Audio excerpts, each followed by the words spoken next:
We did a good job moving the ball around. We all know we're a very talented team. We just got to make shots. Tonight we made shots, and that doesn't happen without getting stopped, so we did a good job with that. You did indeed. Anything for this amazing crowd tonight? We appreciate you guys more than you know every single night. We're going to keep winning for y'all. Appreciate it. We appreciate you. Zach Collins, everyone. 2 days later. Sources tell me that Spurs guard Devin Vassell, there is optimism that he could make his season debut on Saturday against the Utah Jazz, and we know how important he is for the Spurs. Wemby to Vassell. And he hits it! Oh, Devin Vassell!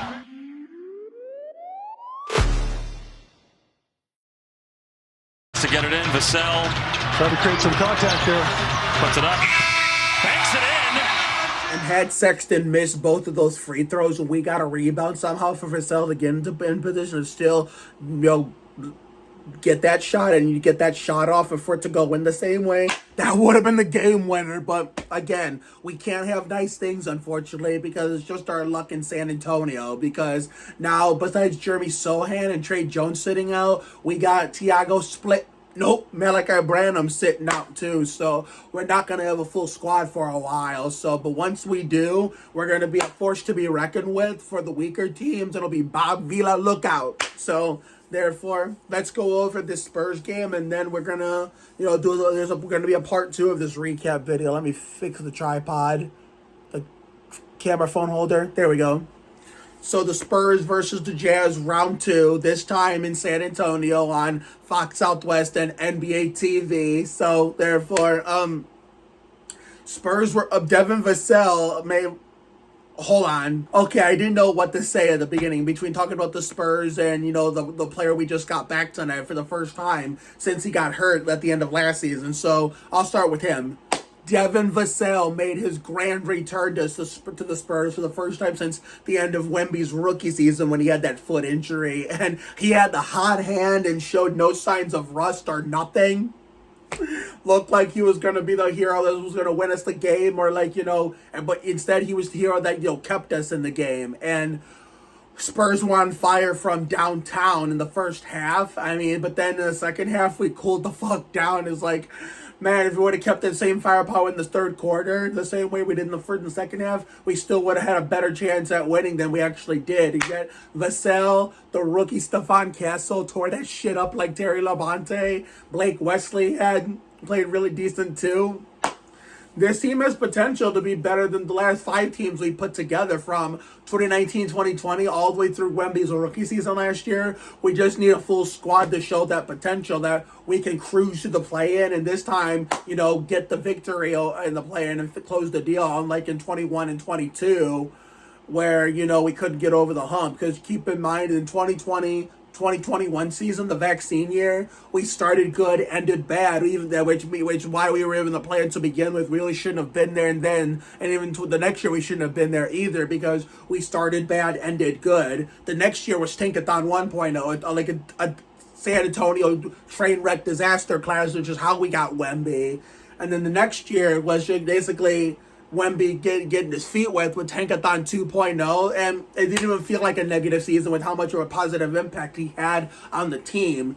So I feel like this team's actually going to be somewhat legit enough to it'll be still to somewhat legit enough to get into the play-in without sandbagging early on and then going on a tear. Sandbagging in the first half, going on a tear in the second half, or the other way around, going on a tear in the first half and sandbagging in the second half. I think they can play it there. I think they're going to be semi-legit, playing their heart to the fullest to give the best they can get, even if it's not automatic playoff numbers in terms of their record, to skip the play-in altogether. Better than the product we've got in the last 5 years, considering, keep in mind, and like I said, in 2021 and 2022, we should not have been in the play-in, because the first year we went on a tear in the first half of the season, and then the second half we sandbagged, and then the next year we sandbagged in the first half and then went on a tear in the second half. And that was only because the reason why we went on that tear in the second half after sandbagging in the first was a humiliating loss against the Grizzlies in Memphis on my Wellows.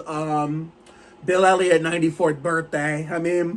that was the most humiliating Spurs loss I've ever, I've received in the modern era since Tim Duncan retired. I mean, why'd you have to lose like that on his birthday, which is why you made me rage quit for what was like the third or fourth time that season. And the moment I rage quit, you guys go on a tear and decide, hey, we want you back to finish the season. While I do that, and then you guys go back to shitting it up.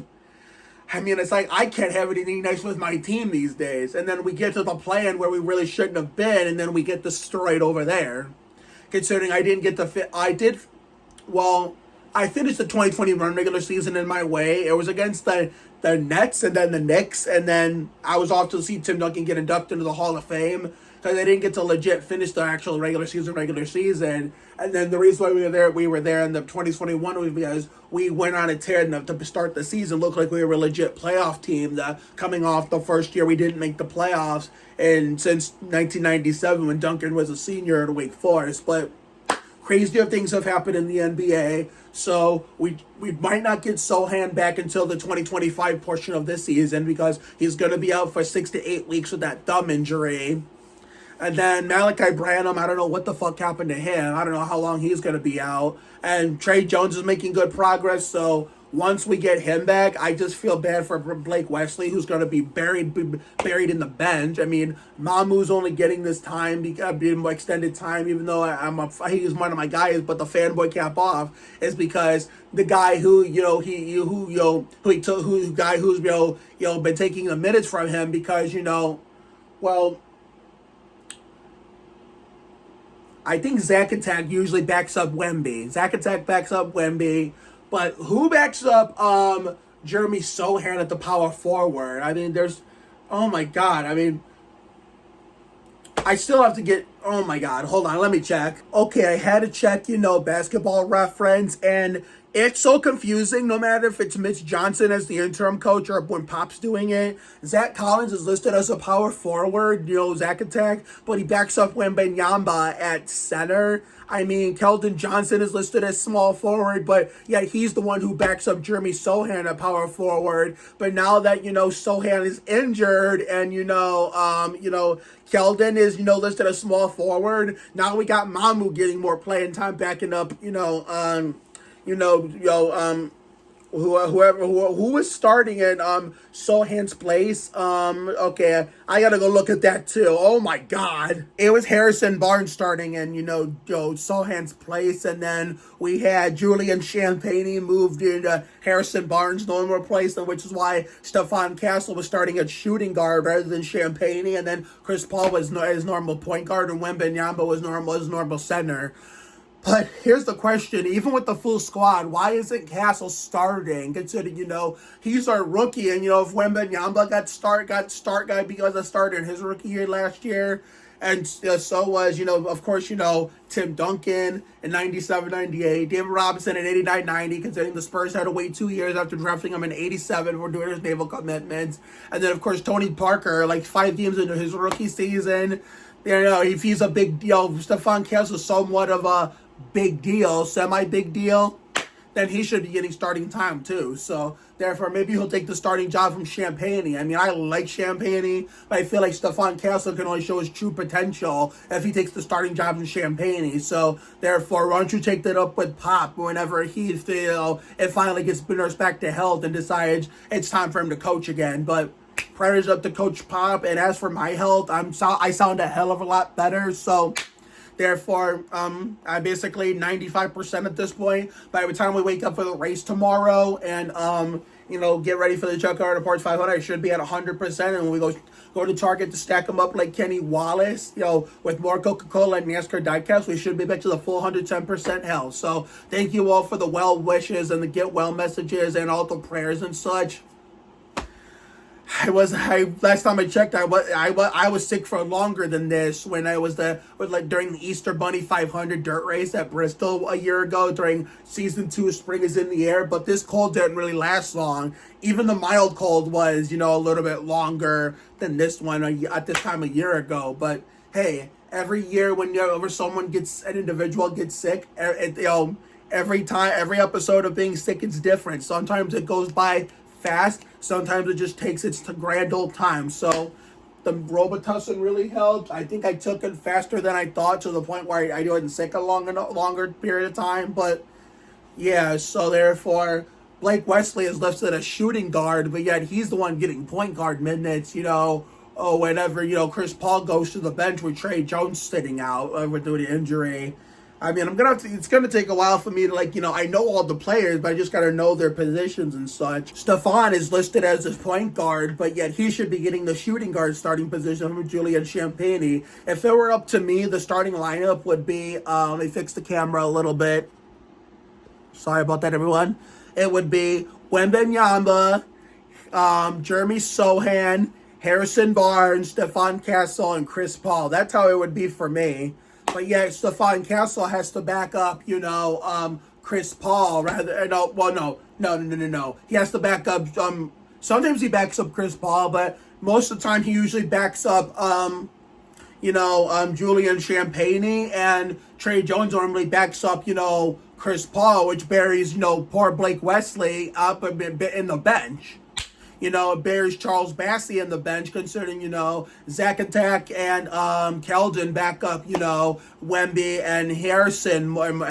So even though Keldon's just a small forward, but yeah, I mean, I can't wait to see what this team is like when everybody's healthy and it's a full squad. I mean, it was an entertaining game to watch. I mean, they didn't play too badly, but of course they have to shit the bed in the scoring pylon on the day the greatest actress of all time, Kelly Michelle Berglund, gets engaged, as well as the day Anna Grace Barlow gets married to her happily ever after, and of course, on the day that, Mama Trebek, aka Katie Clapham, the mother of my number one boy best friend, Kaden Clapham, celebrates her birthday, a day after my dad's brother, my uncle, my Theo Robert, which my Theo Robert's birthday marked exactly 4 years since we lost the greatest game show host of all time, which is, Kaden Clapham's heavenly birthday twin, the host of Jeopardy, Alex Trebek. So therefore, I normally would. Most of the time I'll throw in, some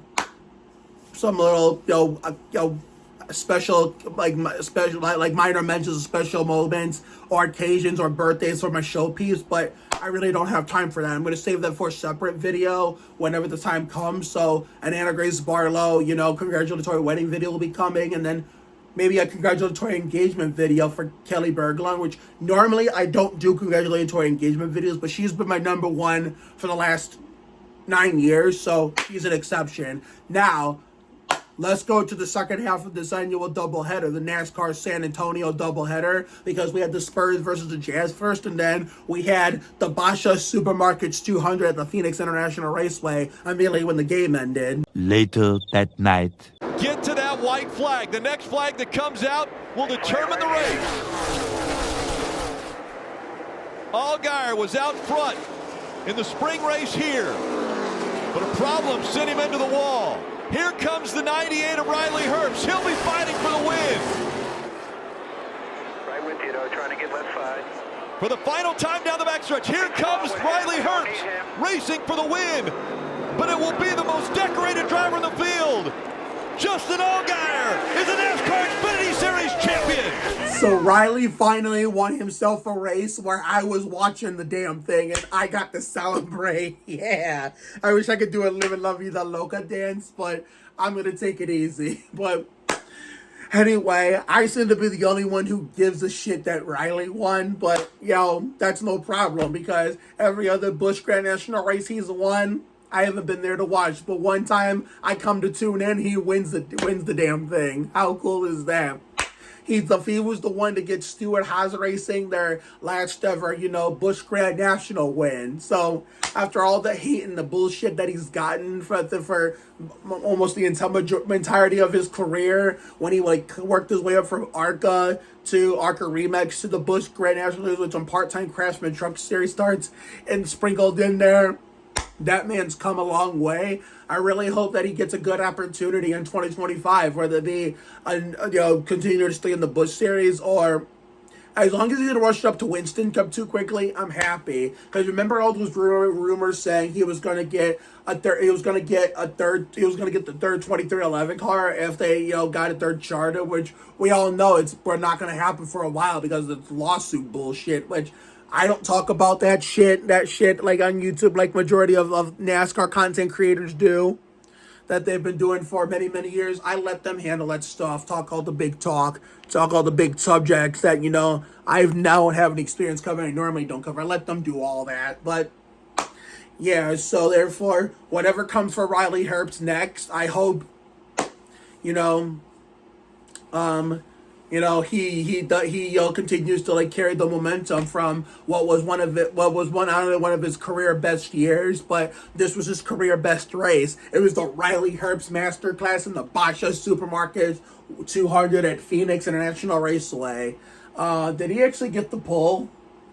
No, he didn't. So therefore, he swept both stages, led a career high in laps. And his career high in laps, and he did a last lap pass and won the damn thing. Makes me proud to be a Riley fan. Too bad they won't make the race win diecast, because Monster Energy is a bunch of stingy, greedy bastards that won't allow their likenesses on a diecast unless someone makes a custom. So if anyone can make any custom Riley Herbst 124 diecast, race win diecast for me, that would be pretty great. But anyway, let's get to the subject of the matter. Enough for this, little like rampage praising my man Riley Herbst. So Justin Allgaier, after all these years of trying and frustration, I think 14 years, he finally got himself a Busch Grand National Championship, and it looked like he was out of it for a second. He got after all the stuff he went through. First, he was leading the Spring Phoenix Busch race. 4 laps to go, cut a tire, spun around, smacked the wall like Bobby Labonte. Had to settle for a 29th place finish as he limped to the checkered flag that day. And all this bullshit he went through at practice and qualifying and all this stuff. He's doing really well. He gets a restart violation. He serves a pass through. He speeds. But we don't go serving the pass through, ends up 2 laps down. I thought his race was over, but then he got a lucky caution, came back and ran down Cole Custer. Had a nice battle and like bonus battle with race winner Riley Herbst, and he got the championship. That is the biggest comeback of the century. Eat your heart out, Cleveland Cavaliers. Sorry, but you're 3-1 to come back in 2016 doesn't mean shit compared to what Justin Allgaier did tonight. I'm probably going to have a lot of Cavs fans here in Ohio. There's some of my friends here in Ohio. They're going to hate me for that, but sorry, at the end of the day, it's straight up facts, because I don't see how you come back from being 2 laps down in a NASCAR race in the season finale, and then you go, and then all of a sudden you go to win the championship. I don't see how a 3-1 comeback is more impressive than coming back from multiple laps down in a NASCAR race in the season finale to win the championship. So, therefore, if you're going to come at me in the comments, have at it, then I'm just going to let you guys fight it out in the comment section while giving each other the booty barker treatment from The Price is Right, while, like you saw in Happy Gilmore. And I have to, again, The Price is Wrong, bitch. Anyway, but yeah, I'm just being a little bit of an asshole here, just trolling all y'all. But anyway, in all seriousness, yeah, that was an impressive drive by Allgaier. I mean, all the championship 4 drivers were neck and neck with each other, and all of them seemed to handle the loss with grace and dignity. Austin Hill came to congratulate Allgaier at the championship stage on what used to be the back straightaway, now is the front straightaway. I'll never get used to this. Fall to 2018 and beyond to present, configuration of Phoenix, the way they like fucking mirrored the track. It's going to be more confusing when I go in person next year for next year's championship races to Busch and Winston. But Austin Hill came. I think Cole Custer, AJ Allmendinger and Austin Hill had classy interviews. They handled the laws very well. I mean, I wish some of these sports fans, whether it be NASCAR and any other sport, would take notes on how to handle these losses. If your favorite athletes, like race car drivers and basketball players, can handle losses with grace and dignity, then you, the fans, should be able to do that as well. So, therefore, to take notes from Austin Hill, Cole Custer and AJ Allmendinger. They handled their loss really well, and congratulated Justin Allgaier. Justin Allgaier has been screwed out of so many race wins and more championships than race wins. He's been to 7 Final Fours, but can never close the deal. This time he got it done, and it was an entertaining race all around. I mean, it wasn't a nuclear shit show like I thought it was going to be, but guess what?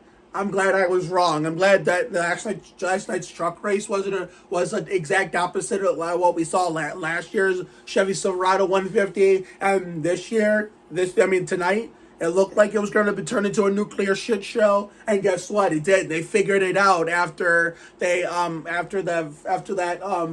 first overtime call. What caused the overtime was Parker Retzlaff, I believe. Yeah, Parker Retzlaff, and then and then they pitted, they took tires, and then they restarted the race. Then the first and only caution, the last caution came out to set up a second overtime. After that, they finally figured it out. And him getting my cautions mixed up. I probably got those causes of cautions mixed up, but I don't even give a shit at this point. But yeah, after that, in the second overtime, they figured it out, and looked like Allgaier was going to do a double duty, win the race and the championship, but he decided to let Riley have it, and go on to win, and go on to win the championship while he let Riley have the race win. And Anthony Alfredo, not cool, man. It'll be surprising that you don't get get some kind of suspension that'll carry over into the 2025 season just for right hook and Benny Parsons' nephew and Phil Parsons' son into the outside wall like that. I get it. Drivers get upset in the heat of the moment. They want to stick up for themselves, but that's not how you do it. You don't use your car as a weapon. And even if it's not high-speed track like Phoenix isn't, it still doesn't make it right. So, but now that the Busch season is over, I wonder how NASCAR will handle it, see if they'll suspend it for the opening few races of the 2025 season, but only time will tell. But I really don't have much to say about the race except for what led to that, cinema ending. But Riley Herbst finally won himself a race with me watching on TV, so congratulations to him. Congratulations to Justin Allgaier finally winning that Busch championship, and most important of all, Riley Herbst did that shit for me to make up for the Spurs tonight. Have a good night tonight and a better day tomorrow. Take care, everyone. Good night. I will see you all for the next video, which will be tomorrow when we go over the Checker Departs 500 championship race at Phoenix for the NASCAR Winston Cup Series. And before you know it, tomorrow, before the race, will be 100% health. And by the time we go back to the drawing board Monday to go to Target, we're going to be back to 110% health like this, little quick cold never happened. See you later, everyone. This copyrighted broadcast of the National Basketball Association may not be retransmitted, reproduced, rebroadcast, or otherwise distributed or used in any form without the express written consent of the NBA. This copyrighted telecast may not be reproduced, retransmitted, or used in any form without the authorized written consent of NASCAR Broadcasting. NASCAR would like to thank all of our fans for your support, and we hope you enjoyed today's broadcast.